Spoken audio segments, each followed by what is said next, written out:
Hello, good morning, and welcome to the latest Lardy Oddcast. I'm saying good morning as for a change. This is a show recorded live as we're strapped into Lardmobile 3 and streaking across the English countryside en route to Operation Market Lardon in Evesham. Just one of the increasing number of Lardy Games days which are happening across the UK and beyond. In the pilot's chair today we have Nick Skinner with his navigator's compass at hand, and in the front, holding the map, it's Big Rich. Gentlemen, welcome back to the Oddcast. Hello, Sydney. Hello, Sydney. Hello, Sydney. Oh no! Yes, there's a third person stowed away in the car. As today, we've been joined in Lardmobile 3 by a veteran of the Lardy Games days, the Traitor McKipper. Traitor! Welcome to the show. Hello, thank you. Nice to be here at this time of the morning. It is early. It is early. So today, by way of a change, we're going to be talking specifically about Lardy events. And the fact we're heading to Evesham is particularly pertinent as 6 years ago, this very week, the first Lardy Games Day was held in that very town, followed by just days later, deep fried lard in Edinburgh. So let's, Rich, Nick, Traitor, let's talk generally about what is a Lardy Games Day and how they're organised. Okay, well, I think the first thing to say about a Lardy Games Day is that it's a day where we get together with people who are interested in playing Lardy games, be they veterans of long-standing players of our games, or people who've heard about them and fancy giving them a try. I think that it's really important to stress the inclusivity of a Lardy Games Day, in as much as it's by no means a closed group or set. And one of the really positive things is that every Games Day that we go to around the country, you see new faces every time, as well as old faces, and generally that's reflected in growing numbers at each event. I've just recently come back from Edinburgh, where I was, in fact, very recently, only a few days away, last weekend, where we had deep fried lard, where the numbers there were pushing 40, and today in Evesham we've got, well, we're heading upwards towards 50 people attending, and really a whole range of games on display, not just the kind of new and trendy things. So we're obviously going to be seeing What a Tanker on display at some of the games days because it's new, but we're also going to be seeing some of the older games in our back catalogue, so to speak. Nick, in fact, you're going to be pushing something out of your back catalogue today. What are you involved in? Yeah, I am hugely looking forward to playing Bag the Hun. Oh. That Jeff Bond, Welsh Jeff, is putting on. The name's Bond? Welsh Bond. That's the one. So I've got my flying helmet in the boots, right, and we'll be attacking some US carriers in the Pacific using Bag the Hun, and I am hugely looking forward to reconnecting with an old favourite. Yeah, and also, I mean, I noticed at Deep Fried Lard last weekend, we had games that we haven't even published that have been in specials, like Coastal Patrol, that was on offer. Yeah. A lot of people enjoying whizzing around in little boats. So it's a great opportunity for people to come along and get involved and maybe try before you buy, if you like. But also, I think it's important to stress the importance of the whole community thing. One of the things that at the very outset, we kind of accidentally set the benchmark for not just a day of gaming, but also a few beers afterwards and a curry.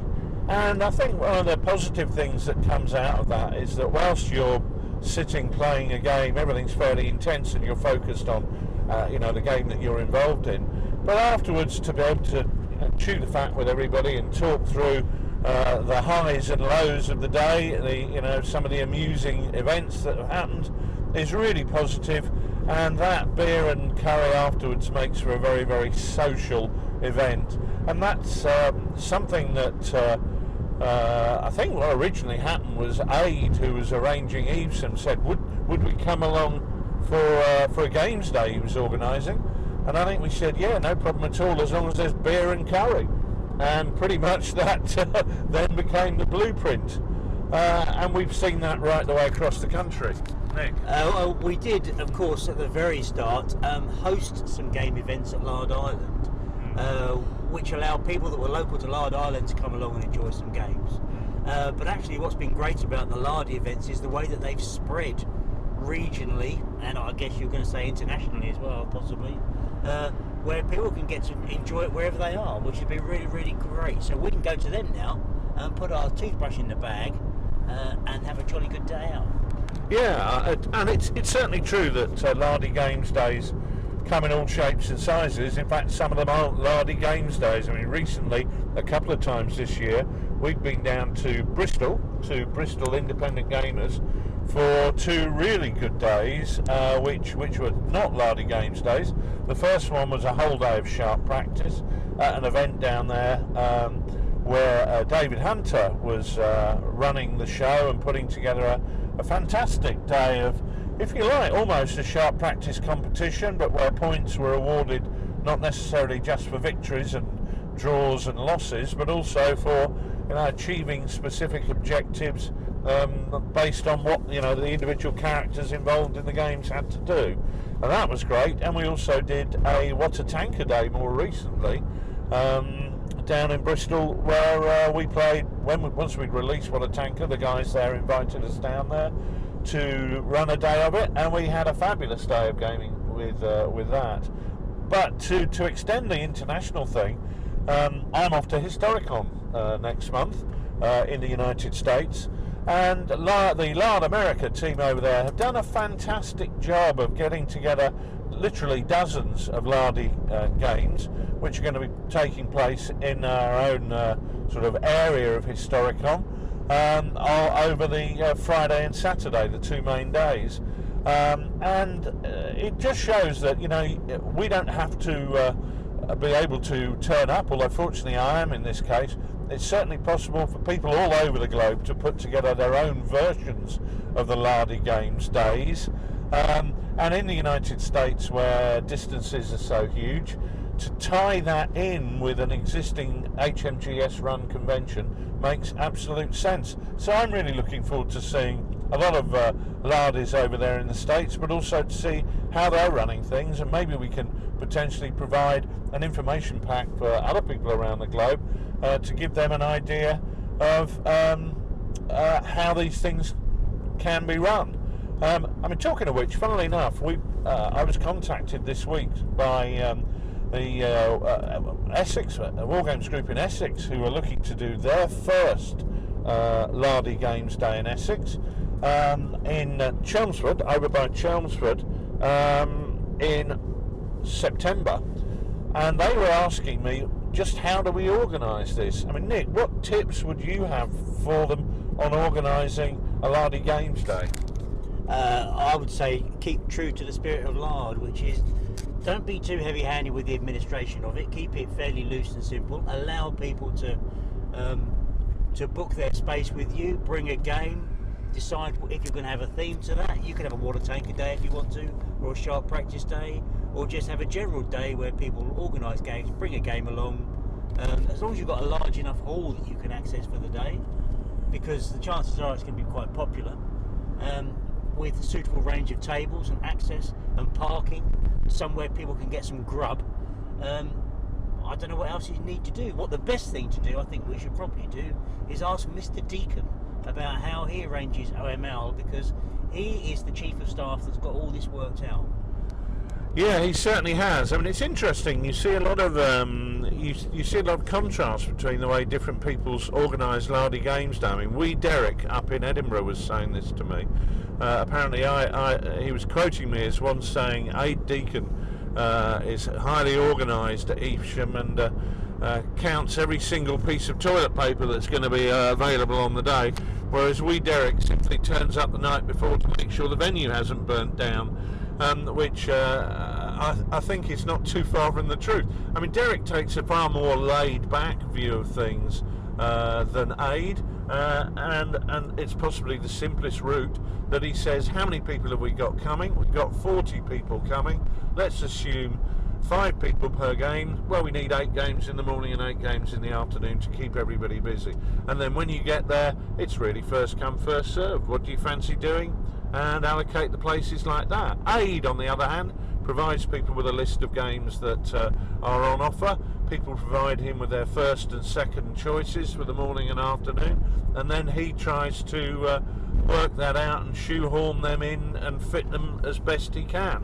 I think he spends an awful lot more time working on it than Derek, but equally I think Derek's probably far less likely to have a nervous breakdown over the way things go.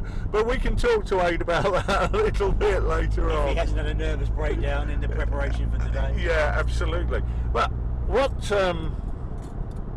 I think is important is that to say that you can make of it whatever you want and you can put as much effort into it, but the important thing is, have you got enough tables, have you got enough chairs, have you got enough games, and then do you have a venue that's got a decent supply of cooking lager and access to a decent curry. As long as you're ticking those boxes, everything looks good. I think it's also worth saying about the games that are put on, because you might see Lardy Games at conventions or at shows, and they tend to be, well, we favour participation games over demonstration games on the basis that they are much more inclusive and allow people to play the game with us or with whoever's running the game. They can get a good feel for the rules, we have a good laugh, good fun, but they tend to be fairly light games. Because you're doing them at a show, you can't really go into much detail about having a detailed scenario or a complex game. Yeah. They tend to be fairly simple. Whereas when you're going into an event like a Lard Day, you can put as much prep into that game as you wish to. So, for instance, I know there's a game this afternoon which is using Chain of Command to play the Easy Company attack on Foy from 1945, I guess it is, isn't it, about that time? I think late, it's Battle of the Bulge, so yeah. It's either very late 44 or very early 45. I actually think it's about the 2nd of January. It must be 45, I think. Anyway, yeah. So we've got there's going to be a great table there. Well, you know, it's one of Al Sherwood's tables. It's going to look fantastic. His Stalingrad game, we know, was an award-winning game from Partisan, and his winter tables are going to look superb as well. He and Ada put lots of effort into that game. It's going to look great. They've done preparation into this scenario. This is the action, of course, where Lieutenant Dyke collapses under pressure. So Aid's done a whole process about how that's going to work in the game. He's sent out briefings to the players in advance, allowed them to create their support options, I believe. So with a games day, you can go into much more detail than you can with a show. You can really get deeper into the game and enjoy the full benefit of the whole game. Yeah, I think that's a really good point. In fact, funnily enough, I'm playing in the Foy game this afternoon, and I think the Traitor's actually playing in it this morning. And we both received from Aid briefings of what our forces are and what the situation is, but also some photographs from our position that our reconnaissance force had, so we can just see from the tree line where we are the view that we have of a Foy village and the company. It's actually a game of big chain of command, so both the Traitor and I are controlling the centre company, so the guys commanding the left hand company and the guys commanding the right hand company are going to be having a very, very different view of the table provided for them. So that's the type of detail that you can go into. And I think the other thing is it allows the games to be a lot more scenario driven, rather than a case of trying to say, as we would at Salute, for example, where here's 60 points of sharp practice. We're keeping it very, very balanced, so both sides just really get an opportunity to have a variety of troops on the table, but keep it really quite simple. As you say, we can go into a lot more detail here, which is all part of the fun. So you guys mentioned Bristol. Perhaps we can hear what happened when Rich and Nick went west for a day of Water Tanker. Yeah, good idea. Go west, life is peace there. Go west.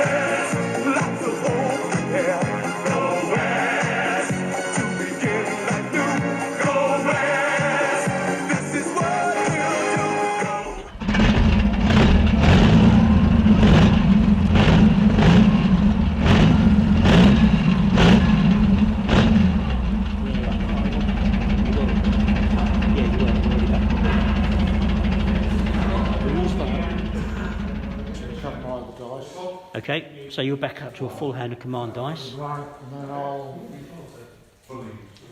use that to move forward again. Yeah, nice. So 2 dice moving forward. That's going to take you, it was 5 back, so it's going to take you up to the edge again. Turn your turret as you go, whoever you want to. So you need 1, 2, are you unbuttoned or buttons? I am buttoned. You're buttoned, so you haven't got enough 2s to acquire him there. So that's it. So that's the end of your activation, I think. Well, here we are, and we're at Big in Bristol. Now I'm here with D Von Doom. D, tell us, what does Big stand for? I don't know. No, Bristol Independent Gaming. Right, good. And the burger that you're eating? It's very tasty. Did you acquire that locally? I did from McDonald's. It's a veggie burger. Is it? Yeah. Right, okay. Do you want a nibble? No. Why are you eating vegetarian food? I don't know. I asked myself that. Okay, well, it's been nice talking to you. Right.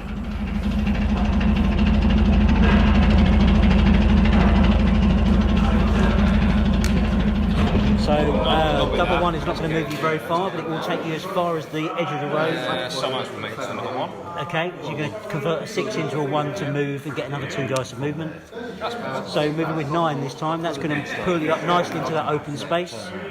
But will it give you enough to acquire? Right, well, here we are again, still at Big, keeping away from vegetarians. And who am I talking to here? I'm Andy. Hi, and what have you been up to today? I've been playing some Water Tanker. Have you? And what do you reckon? I love it. It's a great, fun, fast game. Really easy to pick up. But you were a bit rubbish, weren't you? I mean, I did notice that you got your tank blown up. Yeah, but I killed someone before that, and the crew managed to bail out, so I'd take that as a victory. Okay, right, fine. So you managed to get a ring piece. I did manage to get a ring piece. Right, It's a prize that will be going on my bedroom wall. Right, brilliant. Okay, well, that's good. Thanks very much for coming and joining us today. Cheers.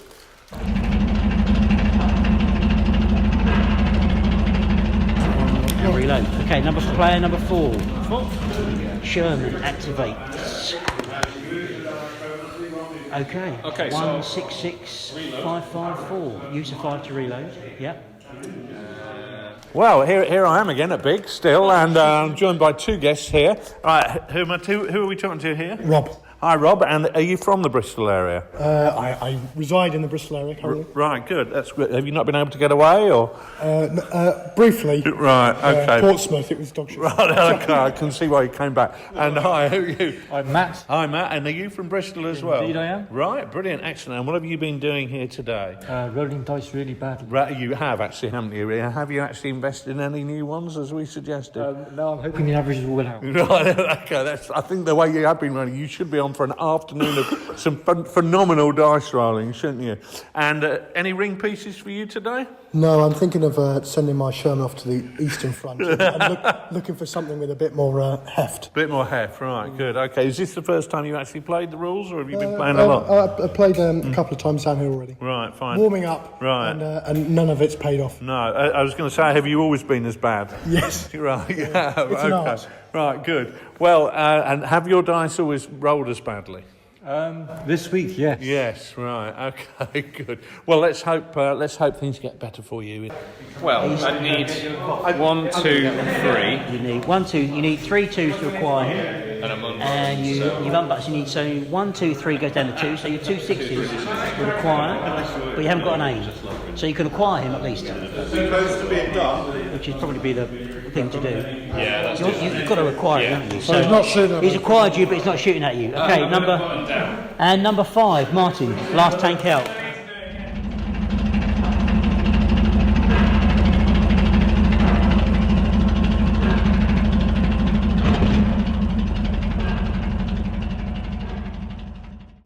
Oh yeah, Big. Yeah, tell us about Big, lads. Nick just said, ask us about Big. He's been here all morning. He obviously can't work it out yet. Right, tell us about the venue and what's available here, because you guys come here regularly, don't you? Because Well, Matt's probably a better spokesperson. Matt. Right, tell us about Big Matt. Not Big Matt, Big Matt. It's pretty big. Yeah, Big. It is Matt. Yeah, fantastic. Yes. What facilities have you got here? Everything you can possibly need, really. Shop. Yeah. Food on the counter. Good service. And loads and loads of gaming tables and great terrain. I mean, we're standing by a big table here. I don't know what this is, 12 by 8 or something, or 6 by 9 or 6 by 8 this one. 6 by 8, and it's fantastic battle mats, beautiful terrain. And we've got a strong historical group here as well that play. Yeah, you can see that by the terrain that you've got. Lots of historical stuff on offer, and I believe you guys play a fair bit of Chain of Command. Chain of Command, sharp practice. Yeah, I mean that our group here generally does, historical wise, but there's also loads of other games. Well, we don't want to talk about that. Exactly. Right, okay. Right. Not quite going to be enough, is it? I've got 1 natural 2, but I need 3, wouldn't I? So You're unbuttoned, so you need 1, 2, 3 to acquire him. You've only got 1. That would go down to 2 because you're unbuttoned, so you can put the 6 in and you've acquired him. Acquired him. And that's as good as you can do because you've got nothing to aim with. Okay. If you're in the Bristol area and you're interested, what do you need to do to come along? Every day but Monday it's open, correct? Yeah. I think weekdays it's open from about middle of the day onwards, and they're open on weekends. And I think pretty much if you knock on the door, Jim will open up. Otherwise, just check them out on Facebook. So there is a great shop here. They sell various ranges of paints, the Citadel paints and Lajo paints they've got in here. They've got stocks of bolt order. They sell bolt order and bolt action wall stuff. Right, yeah. We've got Rubicon stuff in the shop. There's Victrix. There's all the ranges. If you're into Perry's, if you're into whatever that Star Wars game is, they've got that in there as well. There's even a copy of Sharp Practice in there. You can even buy Water Tanker and Sharp Practice in there. Really? Yeah. And they've got more gaming tables upstairs as well. Right, wow. Do you reckon you'll be able to manage it up there, or will it be coronary on the way? I'll stay down here. Yeah, very wise. And they do sell bananas in the shop. If you're a health-conscious gamer, it's a good place to come. I never knew. Yeah. So we've had vegetarian burgers, we've had bananas. How low can we go? Well, who knows? Well, that's a snapshot of what's happening today at Big. All exciting stuff, and we've got a whole afternoon of mutual tanking coming up.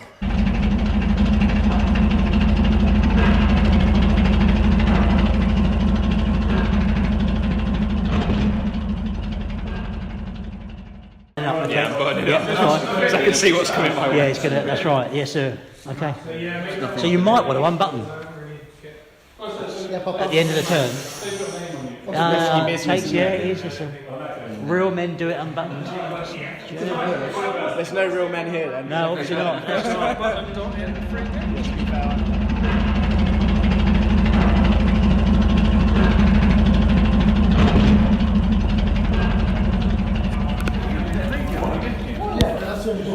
Another volunteer crew to die with his hand.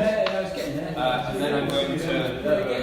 The allies are being munched. Yeah, but you've got the power. You've got 2 clunking great fists there, one of which is totally invulnerable. Right, 6s. Yeah. 6s, any 6s. 5s. Yeah. Down soft.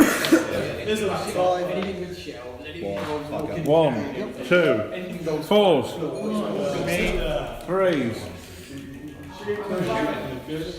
2s, 1s. Yep. Dance. Monkeys dance.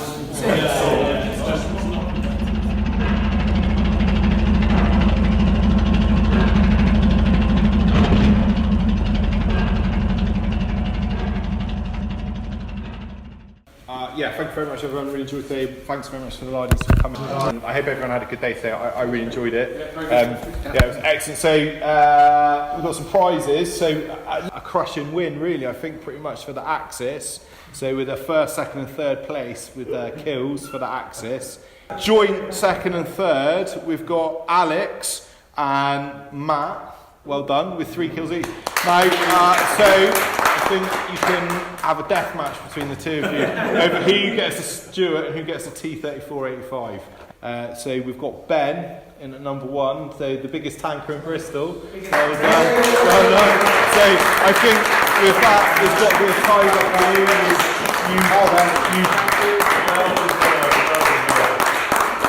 Dirty big tanker, right there. Yeah, well done.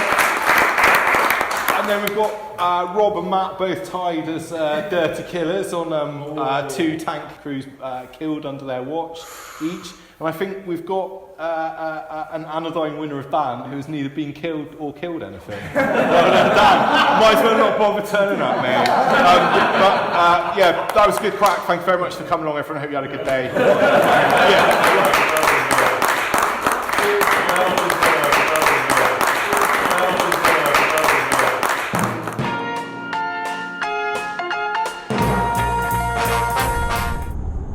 Well, that was great. And as I mentioned, we're joined in Lardmobile number 3 by the Traitor McKipper, or otherwise, as we like to call him, Wee Doogie. Doogie, tell us about the first deep-fried lard which you attended.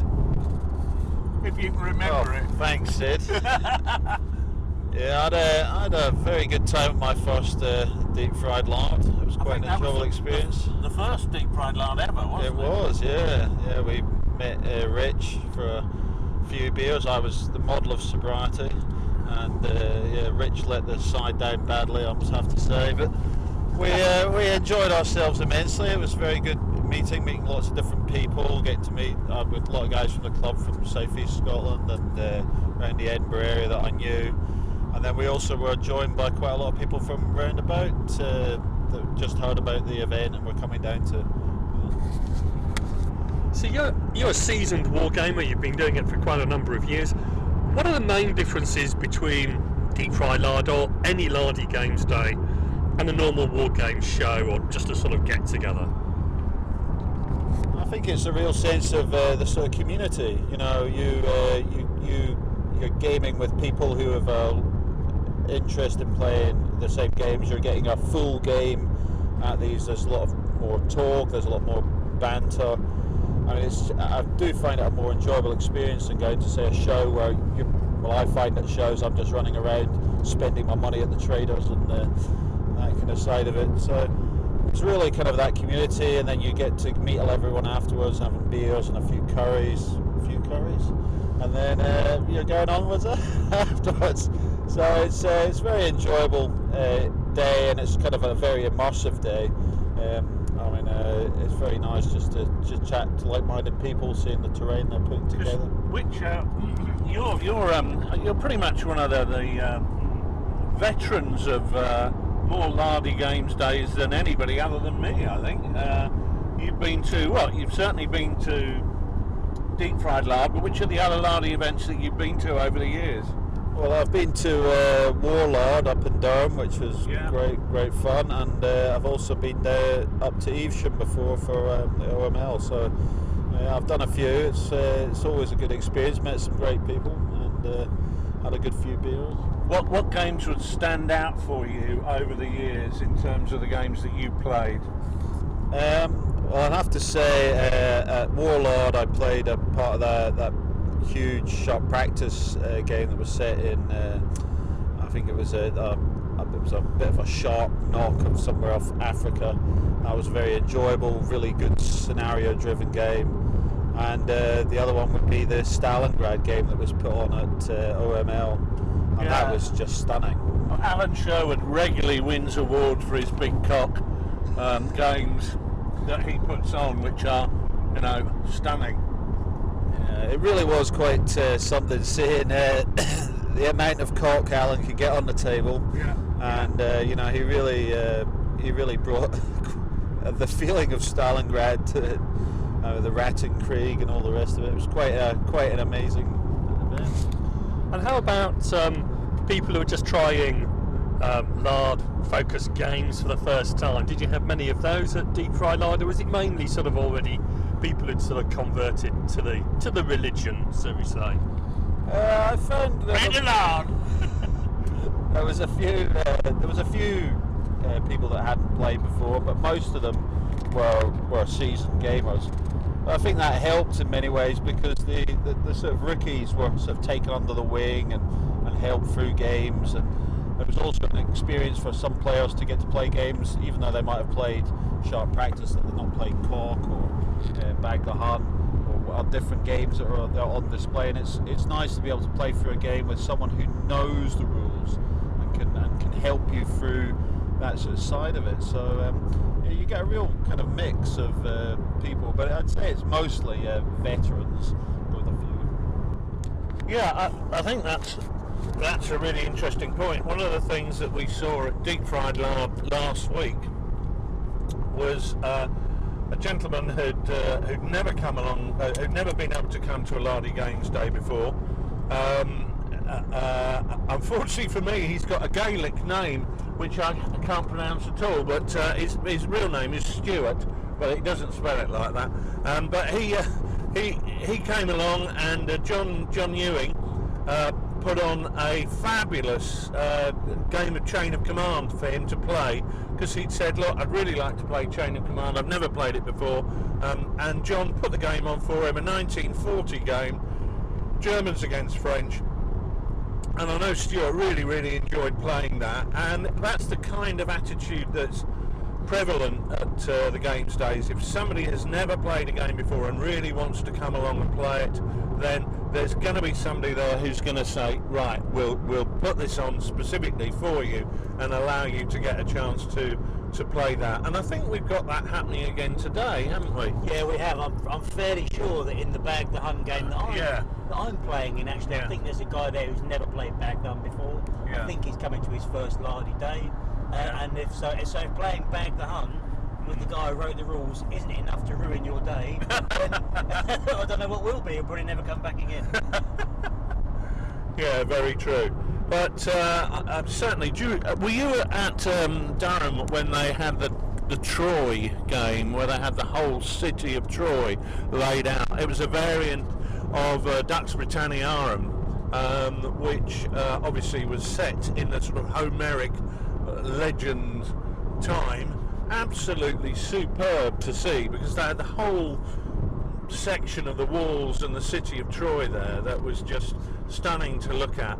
And we had a game at Deep Fried Lard this year, run by a couple of really good friends of ours, the McHighland Brigade, which was a James Bond game played using Chain of Command, where you had a rocket silo coming out of a lake, and the rocket was aimed at Lard Island. So James Bond was sent in with the SAS to try and deal with this. A stunningly beautiful terrain, which it's great to see people putting so much effort into games which, you know, are not on general display, are never going to be photographed for War Games Illustrated, but they're still putting that effort in for the Lardy Games days. And I would add to that, I remember last year at OML we had the Kiss Me Hardy game that was put on by Adam Clark, when he had his, I think they're 1/300 scale ships that we were using. Sydney, you played in that game as well. The ships looked fantastic. Yeah, it's a really nice game, and it's the sort of game that I think you could have put on at a War Games show. I'm sure that would have been very popular, but I think it really worked well at a game show which is perhaps more intimate. It was quite an elaborate game from the point of view of the models being used. And where had he bought it from? He'd brought it all the way from Sweden. Unbelievable. It's quite impressive. Yeah, I found the Stalingrad game that you were playing with what would be described as a display standard game, but playing it as almost a precipitation game. So you're really getting that to play with some lovely stuff, and it's such a joy to build a game like that. I think that's a big draw for events which are staged between people who know each other, with the same number of participants as you get at a War Games show, but at the same time it allows people to put on a game with really great terrain and really great figures, which some people might have thought taking that to a War Games show might have been perfectly suited for a demonstration game. Yeah, just there on display. And I think one of the things that we have talked about when we visited shows previously is the balance between demonstration and participation games. And I can't remember back all the years we've been doing this with TooFatLardies, putting on a demonstration game. Now that's not to sort of denigrate demonstration games, because they are fantastic. They're a great advert to the hobby, and they're a fantastic way of introducing people perhaps to a period that they don't know and putting on a really great show. But I think one of the things that we really like to try and do is meet new people who are interested in the hobby and have been gaming for a number of years, and talk to them about the rules that we have and the environment that we try and create. And that fits perfectly with the participation game. But unsurprisingly, people who spend a lot of time on their terrain, on their figures, and some of them are beautiful works of art, it's not always the case that you want to take those to a wargame show and have a participation game. Not always the rule, but that is certainly, I know that a number of people have that thought. Whereas if you're putting on a game at a Lard Day or a similar sort of gathering, it gives you the opportunity with people that you know and your friends to sort of bring out those fantastic pieces of terrain, those great units and regiments of figures, and it's a great compromise. It's not a private sort of in your gaming room or converted garage sort of experience, but it's also not completely public with absolutely everyone walking through the door, making a payment irrespective of members of the general public. No riffraff, Sid, is that what you're saying? That's not what I'm saying. I'd tend to agree with that. The great thing is you really get to, you're playing with a small group, but you're in a larger community gaming event. So that you're not having the umpire distracted every 5 minutes because someone's asking him questions at a table or anything like that. You're really getting that almost immersive feel into the game that you would get on a club night, but it's a one-off. You're only meeting, like these people for one event, and I find that very enjoyable myself. Anyway. Well, thanks very much for that, wee doogie and gentlemen. One of the things that I know we mentioned at the start of the show was about Posh Lard, and Rich, Nick, I know you attended Peterborough War Games Club recently to demonstrate what a tanker, and I really wanted to take this opportunity, knowing that we've got great friends over at Peterborough, including Mike Whittaker. I wanted to take the opportunity to ask you both, how did that go? You're right, Sydney. We took a journey up the A1 to Peterborough. We played Water Tanker for an evening with the guys at Peterborough.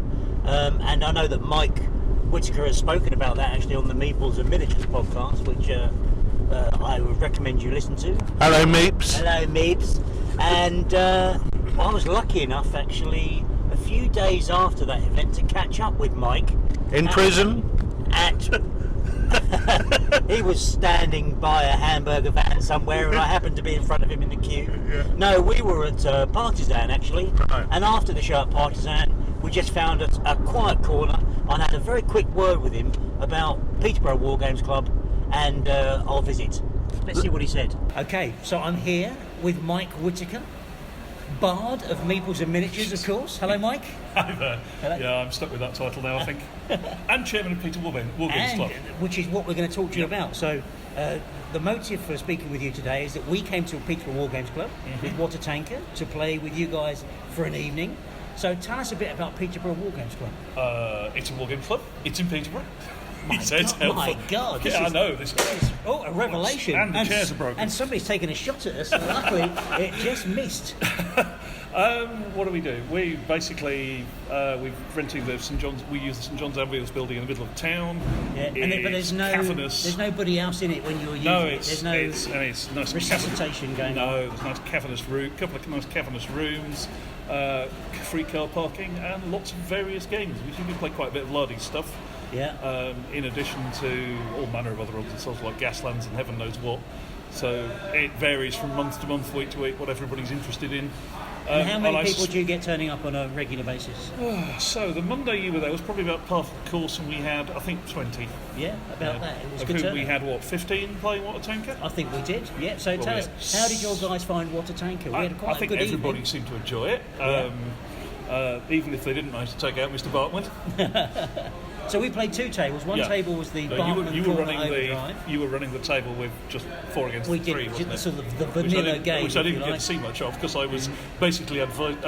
As befalls the chairman when there are excess numbers, I get to sort of sit out. Okay. So I got to kibitz and advise Ruben, who was playing Bartman. Yeah, I heard. That's right. You were tactical advisor. Yes, pretty much. To this, having had the advantage of having seen the Beasts of War video and owned the rules for a bit. Right. Okay. And how did it go on that table? Did the Panther do well? In the time we had available, he got 3 kills. And I bad. think the scenario is 5, isn't it, for the win for the Germans? Yes, so it is. An Yeah. honourable draw, I think. Well, I think, yeah, that's good going. Although he was, he would have actually died if the last attempt to fire at him had hit. I think he was a goner. He was, okay. As had he rolled better than he did, I think he was a goner there. He was losing command dice at the rate of knots. And the guys, what was the feedback from the guys on it? I think People I everybody speak to seem to like it, hasn't but they're going to say really that to had me, a chance for a proper chat because we've the next club meeting's tomorrow. Yeah. But I think everybody seemed to enjoy it. There were mutterings of want to buy the rules. Good. People have been buying tanks off Ruben, which is usually a good sign. That's the bonus for it. Now, Yeah. that's right. I mean, I need to apologise to everybody on eBay. I've been outbidding lately to get your corgis. Oh, dear. Yeah, so it's great. And it's been, we enjoyed coming up. It was a good evening. It was good to have you. Well, it was a good company. Thank you very much. So if I'm in Peterborough and I want to get into wargaming, and I'm listening to the Oddcast, but somehow I've never heard of Peterborough Wargame Club. Peterborough-wargames-club.org.uk. Brilliant. Alternatively, it's Peterborough WGS, if memory serves, on Twitter. And you have a show that you We have a organise as show, part we of do. that? We have Hereward, which is the 2nd of September this year at the Crescent in Bretton, which is northwest Peterborough. Usual hours, usual time. Traders and gamers. Traders, games, lots of participation games because we like participation games because we just do. Yeah. It seems to work better than demonstration games for the most part. People seem to be more interested in games where they're not looking at other people playing, I think. I mean, you should know that from We today. do, yeah, absolutely, yeah, we do know that. Okay, well, great. Thank you very Fabulous. much for talking to us, Mike. Been a pleasure. Lovely. Cheers.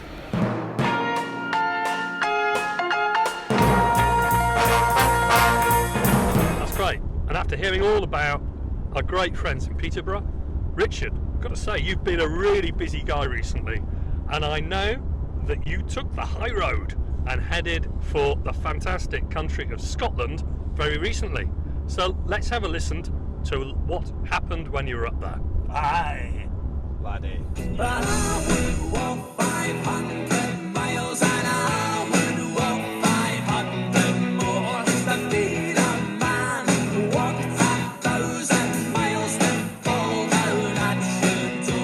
Well, hi, here we are at Musselburgh Rugby Club, where we've been having a rather jolly day at Deep Fried Lard.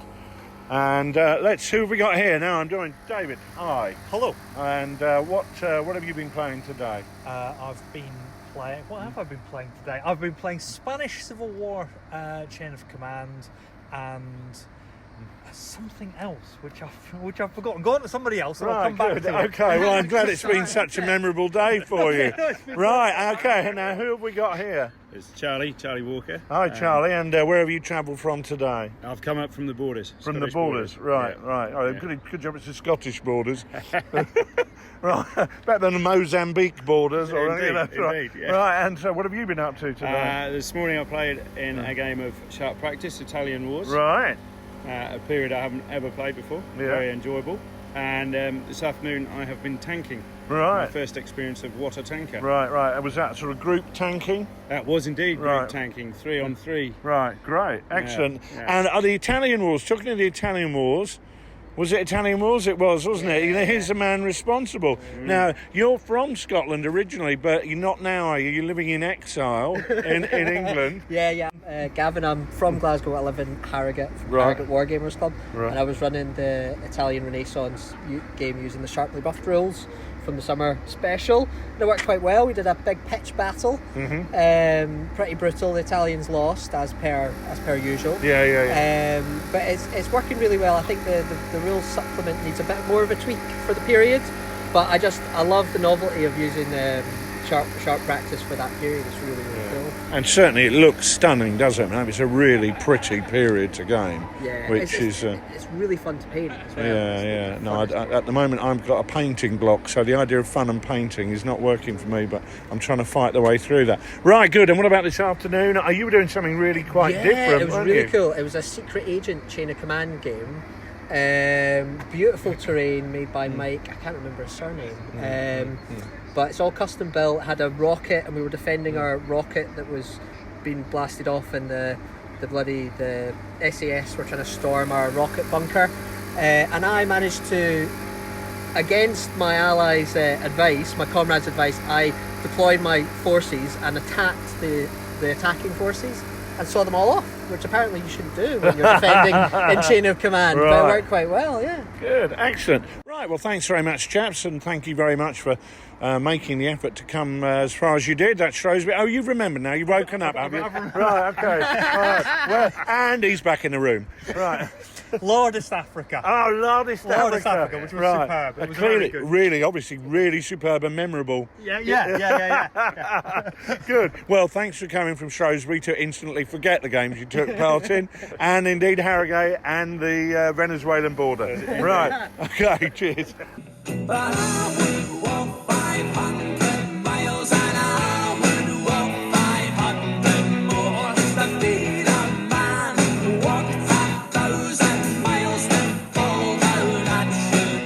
Well, here I am with Derek Hodge, the organiser of Deep Fried Lard.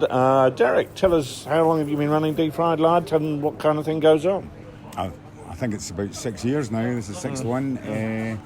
What goes on, we all meet up and we all have a fun day playing Lardy Games. Right, and what games have we had on today? Chain of Command, Sharp Practice, Coastal Patrol, lots of What a Tank Are, 1940 and 1945. We had a James Bond version of Chain of Command, which was interesting with some spectacular scenery.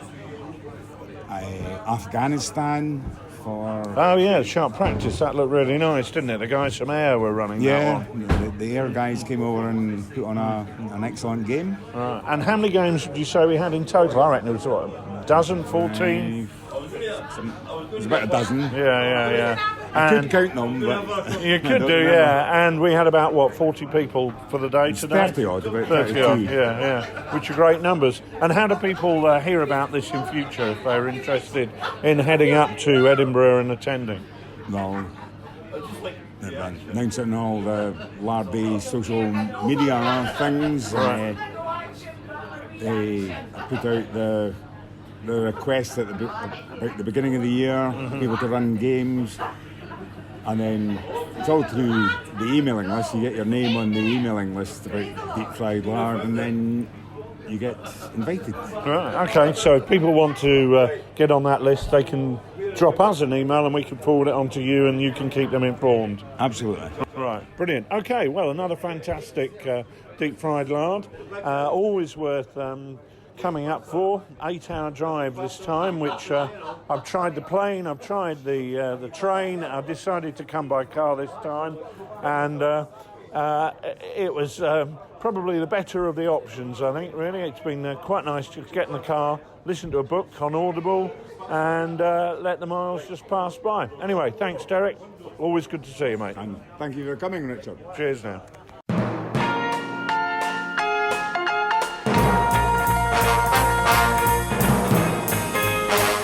That's quite something. So you've got to tell me, Richard, how did your liver manage to cope in Scotland in the company of wee Derek and the great guys from Deep Fried Lard? Because I've got to say, I did see some photos on social media which suggested you were in some pretty intensive training before heading north of the border.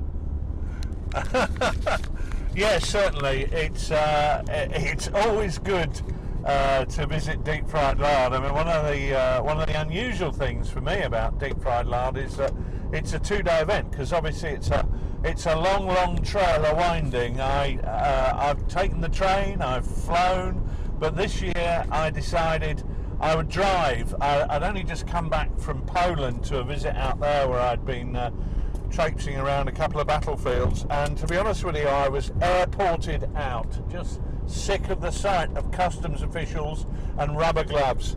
So I thought, I'm gonna... Is that possible? I thought, I'm gonna get in the car and head north. 8 hours later, I got off the drive. 8 hours. Sydney's then. 8 hours later, I got to Edinburgh and parked the car up, and within minutes, wee Derek had sniffed out that I was in the area and turned up with a suitable cachet of bottles. When in fact our good friend Jerry had kindly brought a suitable cachet of bottles, and just the tinkling of them arriving had wee Derek turning up on the scene. And Friday night, prior to Deep Fried Lard, is always a rather special night. After a long drive, all the clan McLard meet together in Stag's Bar in Musselburgh, just outside Edinburgh, which is a famous local bar which regularly wins Scotland's campaign for Real Ale Awards for fabulous real ales. Unfortunately, the selection of cooking lagers is not necessarily that great, but it's always a rather jolly time up there. So yeah, a bit of intensive training to deal with that, which meant I was able to crash through the pain barrier there and turn up on Saturday not too dreadfully ruined. And that's fun. That's fantastic, because we were worried that you'd also not taken your tam o'shanter and regimental coloured wig. Did that make an appearance as on previous years? No, fortunately my tam o'shanter was kept zipped up all evening. But yeah, a smashing do, and there's a great crowd of lads who come up from Ayr for the night before. A big wave to all the guys there. And I have to say that one of the photos, some of the photos from the games, I mean, all of them look fantastic, but one in particular, I really like the Italian themed game. Somebody had really gone to the trouble of lots of sort of Tuscan style terrain and some fantastic looking figures, I think from the Renaissance. Yeah, absolutely. As you'll have heard in the interview, that was by one of the guys from the Harrogate War Games Club, brought that up. We've seen that before, that particular game at Partisan before, using some rule amendments published in one of the specials, Sharply Buffed, which is for that sort of Renaissance period. And that was a fantastic looking game. So we really enjoyed seeing that there.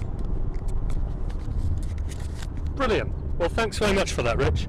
And as we're approaching the speed of sound in our cross-Britain dash, we won't be visiting the workshop this time. But however, we do still have a big issue to discuss. This time, it's coming from Walter Melnick, all the way from Vancouver in British Columbia, Canada. Walt is a long-time player and game host at conventions in North America, and he's reached out to us to ask, one of the things I find a big challenge in devising compelling attacker-defender scenarios in which both sides have a relatively balanced chance of achieving victory. I'm sure many of us have suffered through a game in which we've been tasked with marching our troops into the teeth of an overly strong defending force with oodles of cover, and frankly, it's not much fun to have any hope of victory. I find that even in scenarios in many currently popular rule books, attacking forces often lack the superiority in strength needed to overcome well-positioned defenders. In sharp practice, for example, attackers do get a slight edge in support unit points, but is that really enough to even things up? Monty famously worked towards a minimum 2-to-1 superiority in men and equipment before attacking a prepared enemy, but we're looking for dramatic game balance, not walkovers. So guys, what can hosts and hobbyists do for better play balance in asymmetrical clashes between intrepid attackers and stubborn defenders? Well, Walt, thanks for that terrific and really interesting question. So I'm going to ask everyone in the car, what do we think to Walt's question and what are our suggested answers? Who wants to start first? I'm going to turn to Doogie. Is he still here? Just about, sadly. I've found that with a lot of scenarios, like an attacking force, you really don't, judging the scenario by over outnumbering is trying to create a point on the table where you outnumber your opponent. So things like chain of command or sharp practice, you're really looking to isolate and destroy a section while you entertain the rest of them.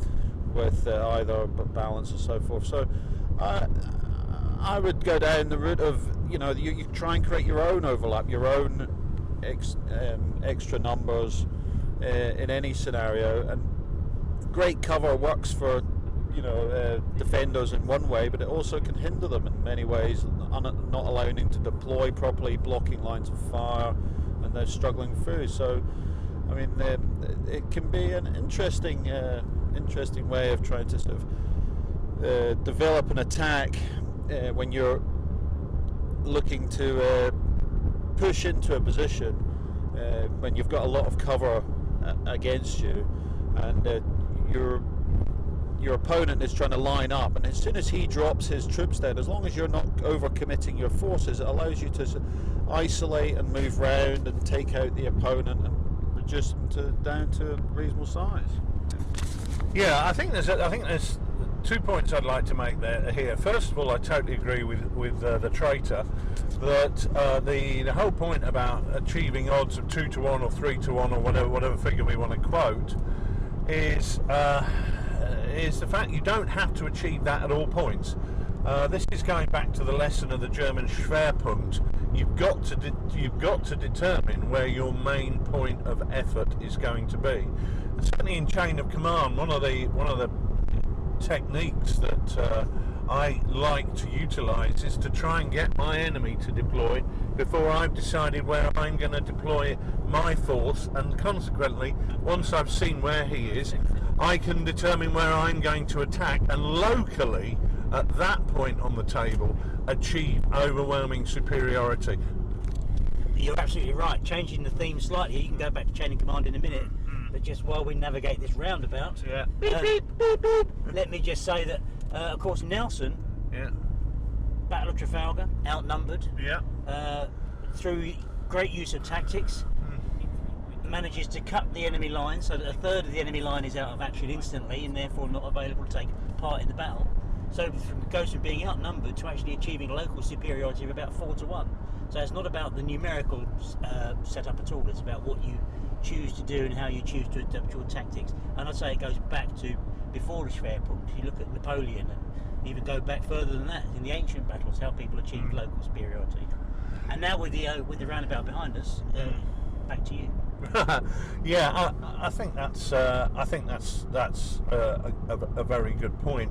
The other point I was going to make here is I get the impression that Walt is talking about running games at conventions, and I think that presents another interesting dynamic in itself. Because if I am playing against the Traitor or I'm playing against UNIC, I'm in complete control of my platoon, let's say, in Chain of Command, and I'm going to use Chain of Command as an example because it's a nice easy one. I've got probably 3 subunits, 3 main subunits, 3 squads, 3 sections, and a few support units.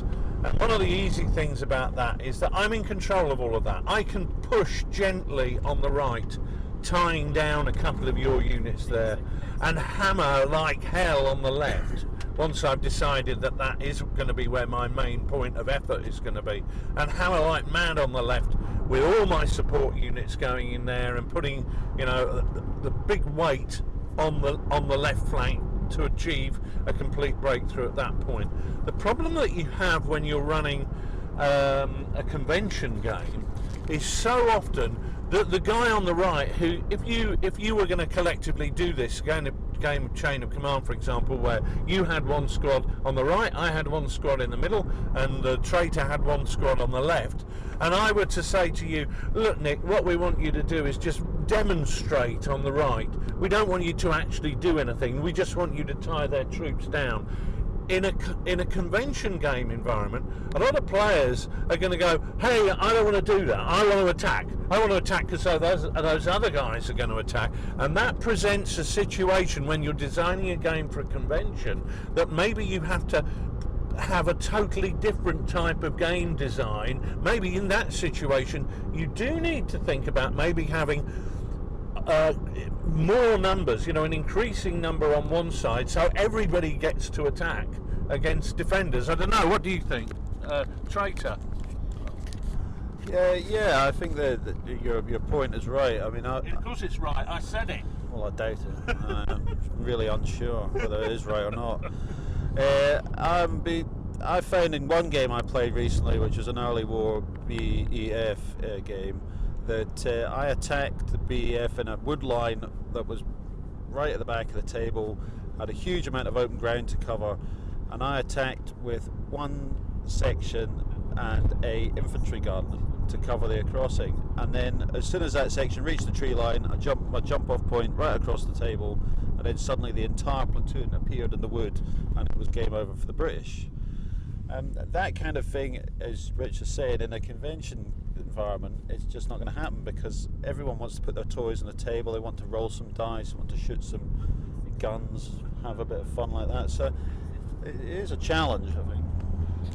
Absolutely, and I'm completely on board with both of those points. I think one point to sort of reply to Walt is some of the games that often get mentioned as being difficult on that attack-defense scenario is where, as the attacker, you're starting so far from the point of real contact, the point of close fire or hand-to-hand combat, and it takes the attacker a long time to get across the table to actually get to the sort of key decision point, or as Rich would say, the Schwerpunkt.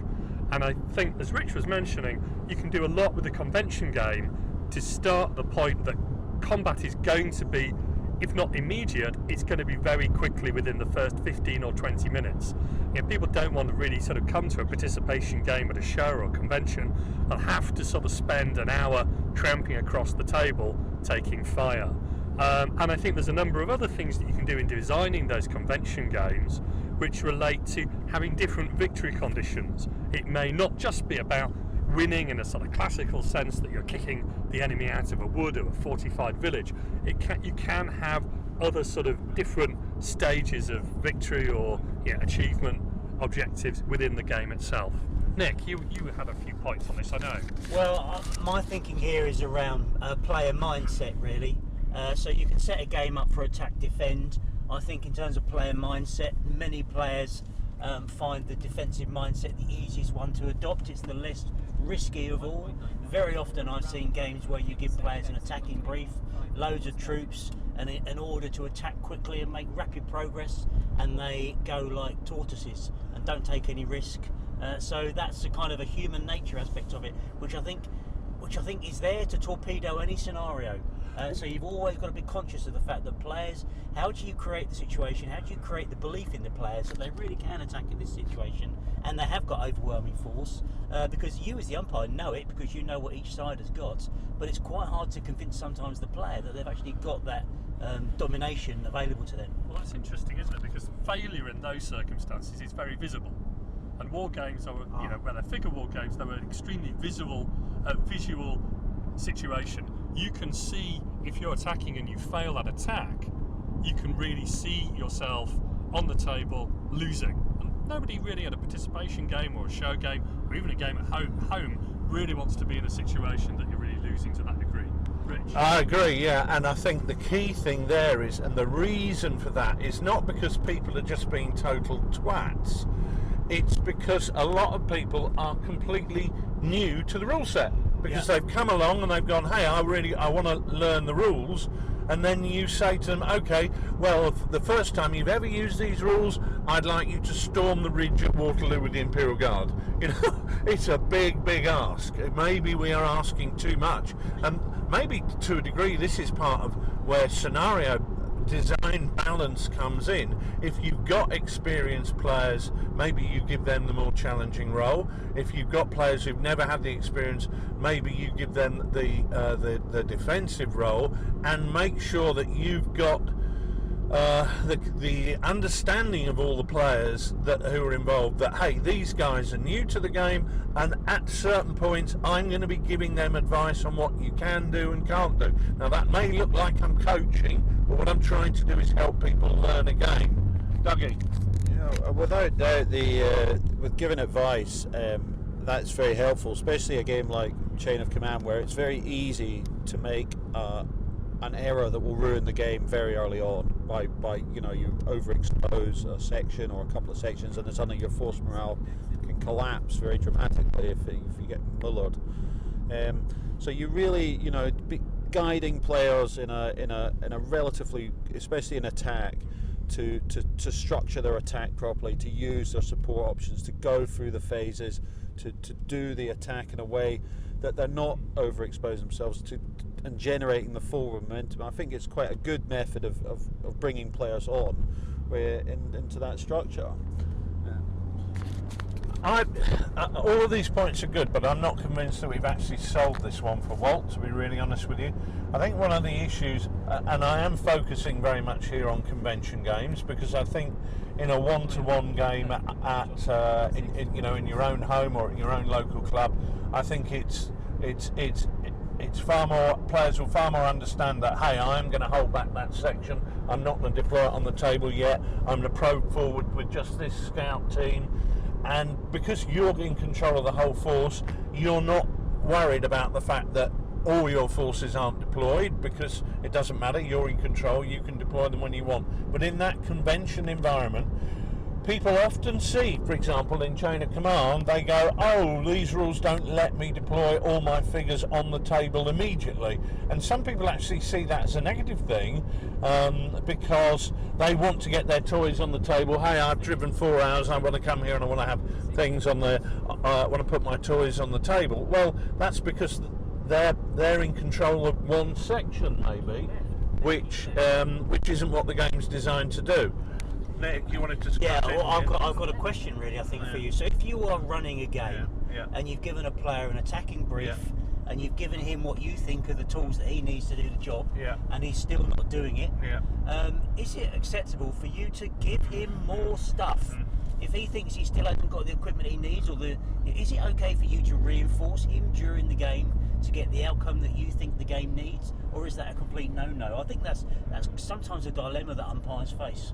I think that's a very interesting point. And in a game at a war games show where you're attempting to give people an opportunity to see how the rules work, I don't think you have any obligation to make that game fair. You want to get something happening. So what I would be more inclined to do in that situation is say, you've just received a message from the Emperor, and he says, pull your finger out and attack. But equally, if the player is still hesitating, you could say, and the Emperor has sent this additional brigade to assist you do it, now attack immediately, or face a firing squad. There are various ways to prod people along, but I'm still going to return back to the point that we are not addressing Walt's main question, which is how do we have a game that is balanced in a situation where, let's make this assumption, we're at a convention and everybody on the table is going to want to attack with the force they've got. Now let's take a Napoleonic game. Let's take General d'Armée, where we've all got one brigade each. Now we can say there's 3 players on this side with 3 brigades in total, and 2 players on that side with 2 brigades in total. That's going to allow everybody to have their figures on the table immediately. But is that going to be the correct balance? I'm not convinced that points tell us everything we need to know about balance, because ultimately terrain is going to determine an awful lot about how the balance is devised. So, for example, if I'm attacking Doogie across an open table and I've got 3 sections and he's got an MG42 team, that seems a little bit unfair. However, if I'm attacking across Pegasus Bridge and Doogie is on the far side with an MG42 team and I've got 3 sections, maybe the advantage has slipped into his favour. Guys, what do you think? What do you think generally about the issue that Walt is asking? And let's try and get to the kernel of the matter. What about getting that game balance? How do we do it?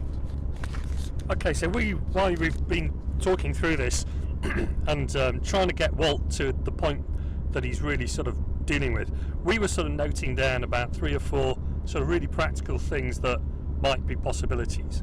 So there's some really basic points, a couple of really basic points here, which I know Walt will already have dealt with, but we're going to mention it anyway.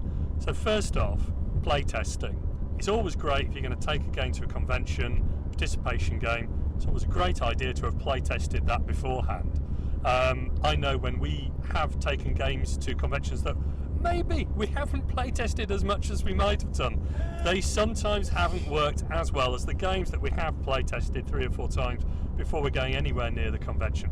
That really helps, and also playtesting it with a group of different players, and that replicates the sort of environment that you're going to be in at 10 o'clock in the morning of Crisis or Salute or wherever it is. Make sure Crisis isn't a crisis. Well done. He's here all week, folks. Second thing, game management. So we've talked a little bit, Walt, about scenario design. It's not just a question, and I'm sure you know this, Walt, of firing the starting pistol and off we go. You're kind of in control as the umpire of one of these games. You're almost like a games master and playing Dungeons and Dragons. It's not a static environment, it's really a dynamic environment. And your job really is to make sure everyone has a fantastic time around the table. And you've got to start really from the position that everyone, as Rich says, will want to attack. So it's a dynamic environment. Your scenario design should really be built in to facilitate everyone being able to attack at some point in time in the game. I think the other thing is objectives and size of forces. You've got your figures on the table. Yeah, of course, everyone's going to want to be able to deploy on the table and have something to command. That's a really powerful sort of feeling as a wargamer, that you actually can move your troops about on a participation game. But matching up forces and size of forces and capability of forces, networking that within the scenario and creating objectives for each player separately, I think that always helps in a convention game environment. Yeah, can I also just say that I think if you're going to have objectives for each player, you've got to make sure those objectives are happening at the same time. It's no good saying to Fred on the right flank, well look Fred, your objective is going to be at the end of the day to move through and destroy the remnants of the army after Bill and John have gone in with their divisions and basically done the hard work all day. So that guy's going to sit there thinking, well, maybe I'm going to get on the table at 4 o'clock in the afternoon. So really you want to be saying to Fred, take the windmill on the hill, John, take the town in the middle, and Bill, take the bridge on the right. It's these objectives have got to be things that are there for them immediately. Dougie, what are you going to say? You want to get to the pub on the left? No, the one on the right, thanks. The left one looks awful. I think that the other thing that to really consider is the fact that what you're doing is you're telling a story on the tabletop. You know, the players take part in a story, and you are driving the story. So if the players fail up in chapter 1 so badly that you need to be able to adapt the story in a way to make sure that the game continues to flow. If players really want to be gung-ho, and you recognise that fact, that you need to design a scenario to let the players be gung-ho and to attack, but keep it in mind that they maybe need to come on again as rolling subs, if you like, or some mechanism to allow them to have a flash in the pan where they all die and then come back on the back end, almost like the Russians at Stalingrad, and running up the street again for round 2. It's just a developing story as you go. Absolutely, and I think that works really well. Going back to that sort of role-play game example, you wouldn't start a role-playing game with just one place to go. You'd have a role-playing game where there's 3 or 4 different locations for players to go, and different enemies for them to meet. And a war game and a participation game is like that. So, Walt, you may have your situation that you've started out with your forces opposed to each other across the table, but if something isn't really happening in accordance with what you think would make a great game, you would have to have the flexibility to be able to change things up. And that goes back to Richard's great examples of messages and couriers from the Emperor, the arrival of that new cuirassier unit, and so on. But I would be careful as well when you do your story, is that you can't have one side losing and then throw so much stuff onto the table that victory then becomes so achievable it's unrealistic. You've got to judge the amount of support or excess help you give them very carefully. Certainly, when I've designed scenarios where I'm looking at attack and defence, and this goes back to I Ain't Been Shot Mum, or any game that you can think of, is I've always tended to go for odds of not necessarily 3 to 2 or not necessarily 4 to 3, but I've always tended to go for an overlap, and the key thing there is that you've got a 1 unit overlap, so whatever the size of the game. So if one side have got 3 squads, then you're looking for an overlap of 4 squads. If one side's got 2 brigades, then you're looking for an overlap of 3 brigades. So what that allows the players to do is that Unit A can attack the enemy's Unit 1, Unit B can attack the enemy's Unit 2, and let's listen to what the car is telling us about how to get to Evesham. So here we go. We're coming up to the A429 Stratford Road, and we're taking the 4th exit off the roundabout, and the lights have just gone orange and green, and off we go, and into 2nd gear, and listen to the engine up to 3rd. Right, thanks, lovely. Thank you. And when I hit the dashboard, we'll have an emergency stop for Doogie to have another tin of special brew. Right, okay. Yeah, so getting back to what I was saying, you're looking to create that overlap. So one unit can attack another unit, one unit can attack another unit, and then you've got 2 units that can deliver the decisive punch against 1 unit. So whatever the size of game, that's up to you to determine how you do that, but it does allow you to engage across the whole line, so everybody's got something to do, but it also allows you to create a Schwerpunkt where you can get those odds of 2 to 1. Actually, as Walt says, if you're looking to achieve odds of 3 to 1, then you're probably going to have to work hard to do that, but it's achievable. And if you can do that by tying down 2 enemy brigades with 1 of yours, then you've done a fantastic job, and you're going to be able to get 3 to 1 odds and presumably win the game at that point. Just one caveat though, don't give anybody a brigade of cavalry as their sole command, because what tends to happen is that you will start the battle with a cavalry charge, because cavalry move faster than infantry and therefore will get into contact first. Cavalry in a battle situation are not designed to open the batting. They are designed to do the scouting to find the enemy, but at the end is where they come into their own, which is in delivering the coup de grace and pursuing the enemy. That won't happen if you give somebody a solely cavalry force. So for using your cavalry, I would tend to say give somebody infantry force with some cavalry attached. Sydney, you like little ponies? I do, thank you very much, Rich. And I was going to take issue with exactly what you said, because I disagree. I think that you can certainly give, on a participation game, players detachments of cavalry, but the important thing is don't just give them the same cavalry. So you could quite easily give somebody a detachment of cavalry which was suitable for scouting, but also give them a detachment of cavalry which were more impact based. And certainly in some periods you do have cavalry opening the batting, so certainly in the ancient world, certainly in the pike and shot era, you would have cavalry which is scouting and really trying to win the flanks to leave the infantry isolated. And I know, Doogie, you've been doing this kind of thing, well, almost since the Middle Ages. Indeed. The wizened old Scotsman speaks. Indeed. Since Bannockburn. Well, we lure the English horses onto our pike. Oh, here we go again. Weren't they just tree poles? Well, they were. Your boys were just idiots, but there we go. They should have known better. I would tend to agree with you, Sid. I think that giving people cavalry forces, as long as Sid says, either you break it down into maybe light and heavy cavalry to break it up. Depends on periods. I was thinking Napoleonics. Well, I'm yeah. But the other thing is to make sure that if you have a player that they understand, if you are going to give them a brief, you say to them, here's the heavy cavalry division of such and such. Your job is to break through the enemy line, and you're not going to do it if he's intact. And you let the player make his own mind up. He can. I mean, if he does go and decide to charge in the first round, well then more fool him. But and there's a nice dynamic there, isn't there, where you do give a player cavalry and a player infantry. It does force proper cooperation. They should be talking to each other, and of course you can see that either work well, or you can also see that sometimes break down in participation games like in real life. Rich?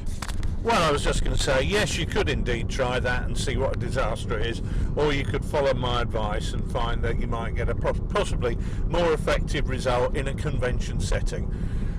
Anyway, we are now reaching the point, I think, where we are on the edge of Evesham. So hopefully, Walt, we've gone some way to at least discussing your question, if not necessarily providing the answer. But we did try. I can't drive round and round this roundabout anyway. And it's almost breakfast time, Walt.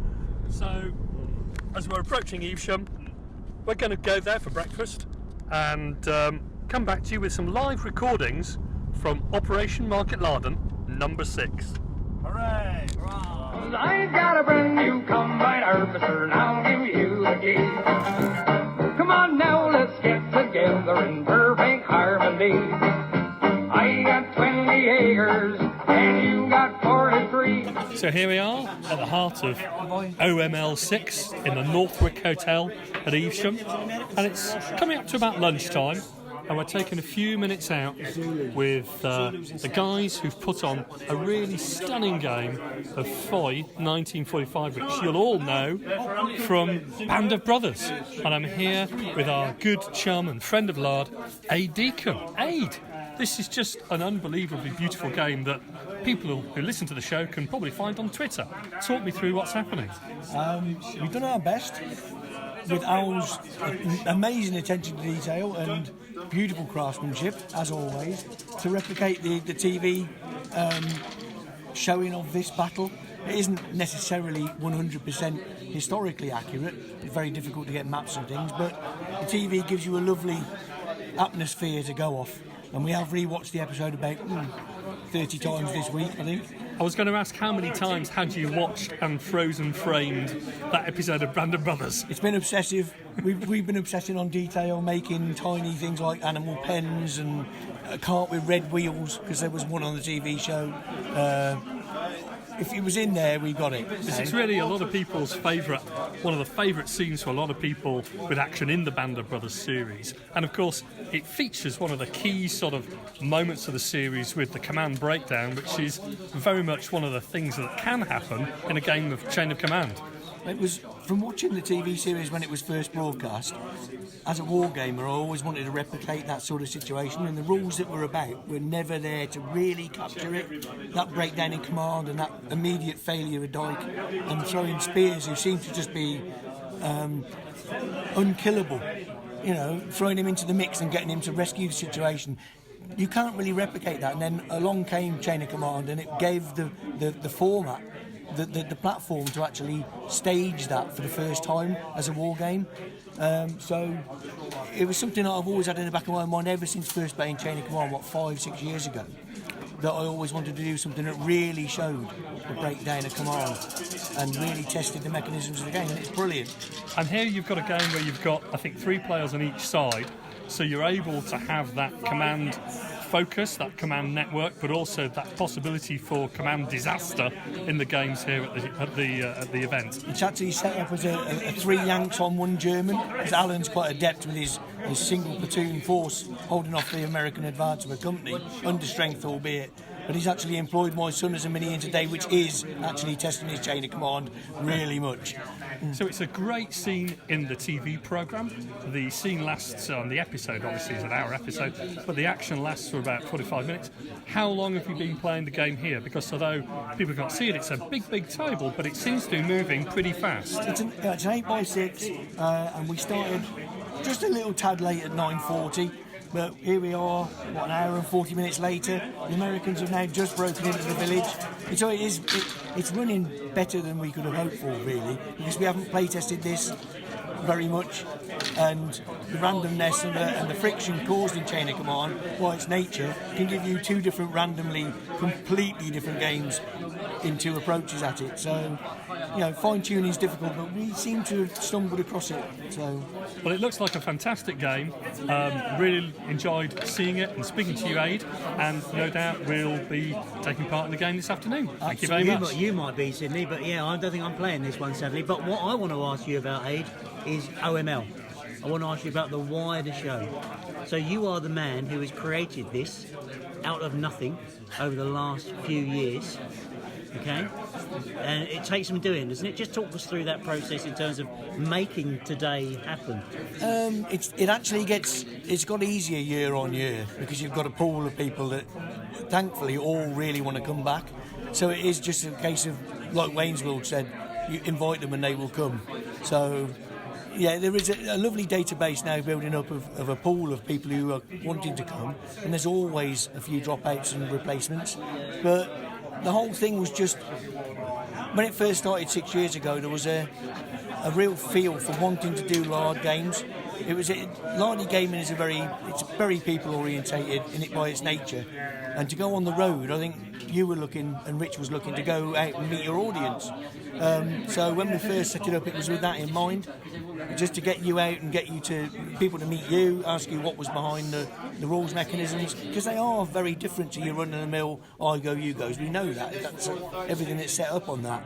But people were asking about mechanisms and approaches to writing it, and I think from that it's just gone strength to strength, and we just got people who love coming to the event. So we're at one of Evesham's most reputable hotels in the conference room. How many tables have we got set up in here? Do you know off the top of your head? There's 10 games. 10 games. Yeah. There is 9 6x4s. Yeah. And then there's ours that is the ego trip that Alan likes to take. Okay. Yeah. And so we've got sharp practice, bag the hun. Mike Hobbs is using his new SOTK game that we're not allowed to talk about. There's what else have we got? Chain of Command, IBSM is here. Senju, Japan. Okay, brilliant. I think we've actually tested nearly all of the major Lardy rule sets. This was probably the most divergent event we put on. Yeah. And it's great to see some games like Bag the Hun that maybe not getting the time in the light that they deserve. I've reconnected with Bag the Hun today. We've had a great game. I've almost dropped a bomb on an aircraft carrier. We had a near miss. Thanks to Fraser, one bomber got through. So we've had a great little game. And actually, one of the things we were talking about in the car coming up was how Lard days are quite good for getting people to play new games. Yeah. So we had a guy on our table who never played Bag the Hun before, and he's a convert, which is great. Isn't it all part of that journey? It's good fun. I had a few concerned players saying they were a little bit worried they didn't know the rules of the games they were playing, and they'd come into it late or they'd never had a chance to read them. And I think there's 4 of the 10 games today that people have not played at all, and we've got 6 new first timers, which again, that beautiful influx of new people who are constantly increasing the people who know the games. But people who've not played Bag the Hun, they've had the chance to play with the author this morning. You don't get it better than that. You want to bet? You can play with the author, or you can play with someone who knows the rules. Yeah, or makes them up like Rich. Well, yes. Yeah. Or people who played SOTK with Jim and Mike, who are both co-authors of the rules. So they've never played that because it's not published yet. No, yeah. So there's people out there learning things for the first time, and I think it's a marvellous first toe in the water. So if I were listening to you and I was located somewhere where there was no sort of Lardy coverage, and I was thinking about setting up a games day, how would I go about it? What would your advice be to somebody who wanted to get underway setting up a Lardy games day? Really trawl for a bunch of like-minded people, because Lardy people by their nature are all really great gamers. They're all really lovely people. They don't get obsessed over winning. They don't tend to be tournament types. It's about the social side, and I think if you go at it from that aspect, you always put a very strong social aspect to the whole event. It's not just about the gaming. The gaming is the day. But try and put on a curry, try and put on a bit of a pub crawl. You know you're going to win with a pub crawl. You know, emphasis on the word cruel, I think. Yeah, cakes are always a winner, as I'm finding out. And they're very tasty cakes as well. Yeah, some people had more than one. Yeah, not me. I only have one box. So tonight we've got a nice curry lined up. We're all going to get the extra sort of Nargis kebab that we know is the local delicacy. A dozen on standby. Fantastic. And then we're going out for a few beers. Oh yes, we may even cross the river. Good. So we'll do some singing. Got some singing lined up. Sydney's got his Tom Jones outfit, especially for we may have a special treat for Mike Hobbs. Wow. Who is going to be press ganged into doing Tom Jones. Lovely. Okay, so we'll see if we can catch a bit of that maybe later in voice recorder and see if we can get that in the podcast as well. So anyway, Aid, really good to talk to you. Cracking show. Pleasure as always. Is it a show? Day, isn't no, it? It's an absolutely cracking day. It's a lardy day, Really, really good fun. And so thank you for organising it on behalf of all the guys that are here. Let's go on and get the afternoon's games underway. Absolutely. It's a pleasure. And here we are back with another brief interview at Operation Market Larden in Evesham. And I'm here with our great chum, Jeff Bond, who's been doing an absolutely fantastic game of Bag the Hunt. Jeff, this looks amazing. Talk us through the game. Yeah, this was just sort of intended as a sort of an introduction to the new sort of Bag the Hunt player. So we set up a little attack on an American escort carrier. And so the Japanese were coming in with some Zeros escorting some Val dive bombers and some Kate torpedo bombers. And the American players had a couple of Wildcats trying to intercept them and stop them sinking the carrier. And the thing about this game which really strikes me, strikes everyone, is that it's got a beautiful mix of some really great looking terrain. You've got some Pacific atolls here, but you've also got some terrific planes and also the ships themselves. And that really sort of come together in a really good-looking game. And one of the things that I know that you've been doing is really pushing Bag the Hunt, and that's great because it's not a game that we've always seen at these Lard game days. Yeah, I think it was sort of something I decided to have a crack at. I'd been fancying playing it for quite a while, so I thought this would be a perfect opportunity to sort of learn it and sort of get some stuff together and try and get some people interested. And I've got to say, I've absolutely really enjoyed doing it. It's such a great game. And how's the reception been from the players? Have we had any carriers sunk yet? We've had. Both games have gone down to the last Val dive bombing and missing with the last bomb, so they've been two close games. Got a fair few fighters shot down.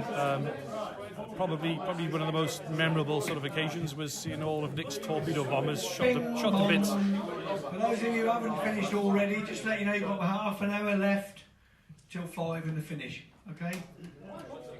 After that public service announcement by A. Deacon. Sorry, Jeff, you were saying. Yeah, so it's been a close game and gone right down to the wire, but even Nick's sort of being shot to bits by some nasty flak from the carriers. So I think what you're trying to tell everyone in the world who's listening to this podcast is this is the second Operation Market Larden when Nick's naval skills have been derisory. I mean, after last year ramming my ship of the line and then exploding one of his ships against mine, we were on the same side. You're saying to me, again, he's failed to have any real material military success on the tabletop. I think he did admit that he'd sort of forgotten maybe the best sort of policy for attacking carriers by putting his slow, low-flying torpedo bombers at the front. So, I mean, I wouldn't want to insinuate anything, but I guess you could make some conclusions. I think we might leave that there. But before we go, I mean, Jeff, you've been a feature and friend at these great events for a long time. What keeps bringing you back from the fantastic country of Wales to Evesham every year? It's just the great games and the camaraderie and the whole Lard experience. I'd recommend it to anybody.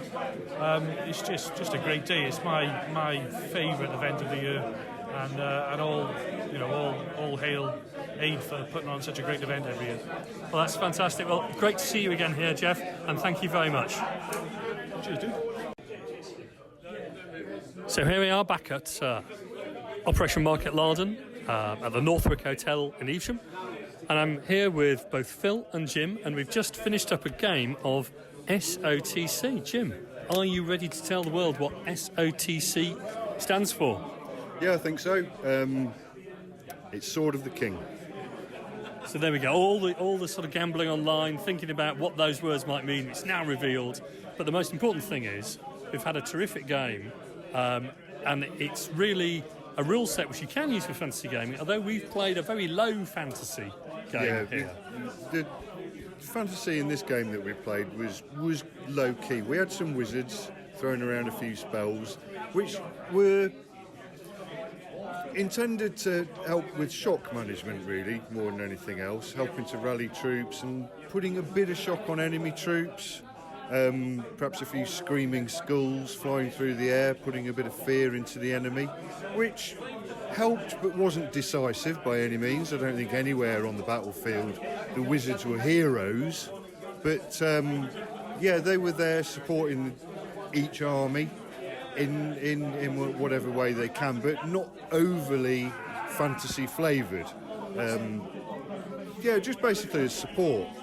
So we had a game which really, lifting up the hood, you could say, well, that would be suitable for any medieval war game, but you can add those fantasy sort of elements to it. Yeah, I mean, we've got rules for monsters as well, which weren't used. So you could have a champion riding a Pegasus or a Griffin, which could come into the game, which has their own magical properties and their own combat and defence properties, which bring more fantasy and more fantasy feeling into the game. We didn't use that today, so we're basically working on the combat mechanics. In principle, very medieval. A lot of pushing and shoving, a lot of men peeling off the back of units and disappearing and leaving their comrades to fight on their behalf while they run away. And it worked quite well today, worked nicely. I thought it worked fantastically. And Phil, long-time Lard player, great friend of Lard, great chum of ours in particular. Phil, this is not your first rodeo, as we say. It's not your first medieval skirmish either. We've been coming here together way back since, I'm thinking, 2014. And what brings you back to Operation Market Larden? What brings you back to the Lard Games days? I'd say it's probably the best days gaming I'm aware of. There's always a fantastic quality of games. People have put a huge amount of thought into their scenarios and how they're setting them up. Gorgeous terrain. Jim's obviously a wonderful painter. It's always a pleasure to push his troops around. This morning I played a stunning game of Aids assaulting Foy as Easy Company, and the rest of the games also look fantastic. Really nice mix of genres and rule sets, nice matching of rule sets, and people using the Lardy's games in different ways, like Sword of the King, etc. Yeah. And Jim, also, you're not your first game either, but you are pretty local here, so must be nice to see a lot of different games coming to Evesham every year, and you've been a huge supporter and participant for a long time now.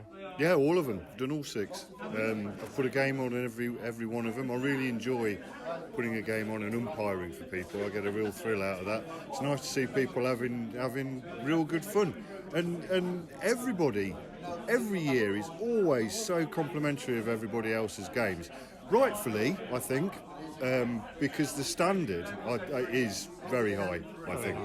And you are, of course, one of our approved tour guides for the evening's entertainment. We remember many years of your great tour guiding around Evesham's excellent pubs.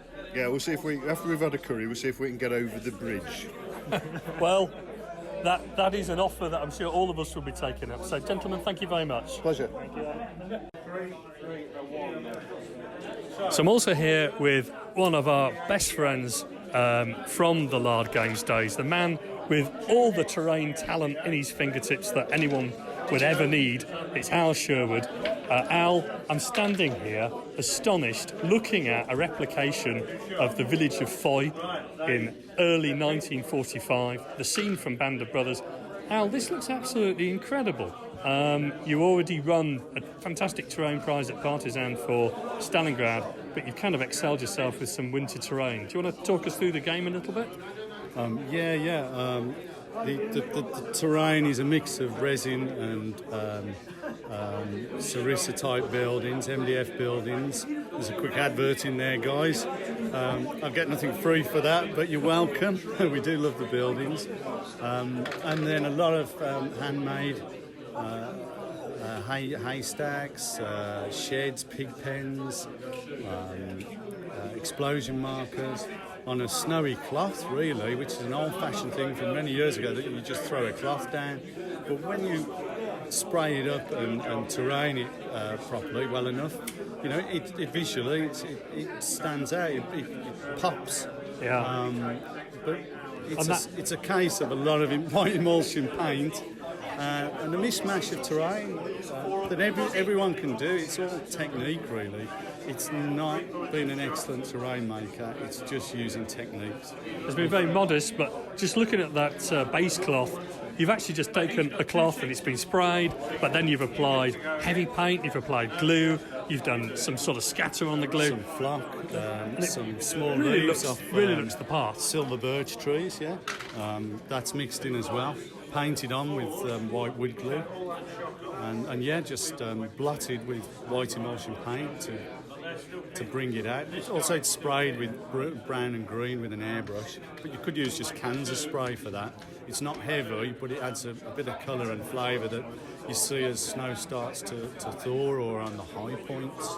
Yeah. And one of the things about all your games is that they've got this very super realistic effect, and that really draws the eye in. And I think everyone, you know, loves playing on these tables. Well, that really is all I ever do it for. I can't game on my own.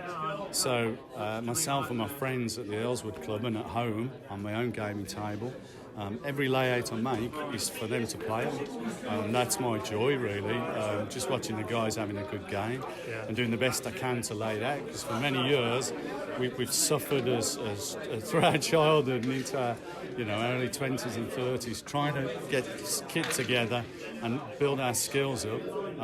But at my age now, I'm 60 years old now, so if I haven't learned how to do it by now, all the terrain is made to an excellence that the guys find a joy to play on, and that is my joy. Fantastic. So it's not the first Operation Market Garden you've come to. What keeps bringing you back from Earlswood? What's the thing which brings you here every summer? As many things as that. The beer. The beer, the company, the camaraderie. Yeah. All of us are enjoying Lardy Games, the TooFatLardies, which I'm quite new to, really. Only over the last 3, maybe 4 years. But the games and the rules we have gone into, we have fell in love with. And I wasn't sure at first, but Adrian Deacon is a close friend, and he introduced me in. And we play a lot of games now that we love with these rules. Never change again from World War II to anything else from Chain of Command. And you've had a lot of people just playing this game today. You've managed, quite a concentrated piece of action in real times, but it's given, you've got big teams of players playing these games. Have they been run pretty smoothly? Have the games flowed, we might say? Yeah, totally. Once you've got a good grip of the rules, we've managed to keep them flowing, keep the guys knowing what to throw, why. Any questions we managed to answer out of the rules, which I'm quite impressed with because I'm not the best rules guy in the world. But once you play it often enough, when we've got the boss there anyway, old Richard Clark with us, although he knows less than us really, doesn't he? He's an awful game player. How he ever wrote these rules, I'll never know. Which makes us laugh all the time at him, but we've really enjoyed it. And the guys that have played it, it's been challenging from both sides. Loads of quirks, loads of things that you wouldn't expect, you do expect, and it's flown backwards and forwards and kept it, and it always keeps it interesting. Well, there's no higher praise for a set of rules, but your table figures a grace any game. So Al, thank you very much for spending the time, for saying hello to everyone on the podcast, and we look forward to having a beer with you later. Yeah, lovely, and happy gaming, guys. Thanks for the interview. Cheers. I drink till I have the day. I am a cider drinker. It soothes all my troubles away. Well, that was brilliant. Had a great day. Operation Market Larden number 6. So thanks very much to Nick, Rich and Doogie for joining me on the Oddcast, and indeed thanks to everyone who's made all of the Lardy Games days all around Britain and around the world such an enjoyable experience. And thanks to you at home for listening. Please keep your emails and letters coming in with any questions you may have, and in particular any big issues that you'd like discussed. And for now, we're going to leave you with some music to remind you of our travels.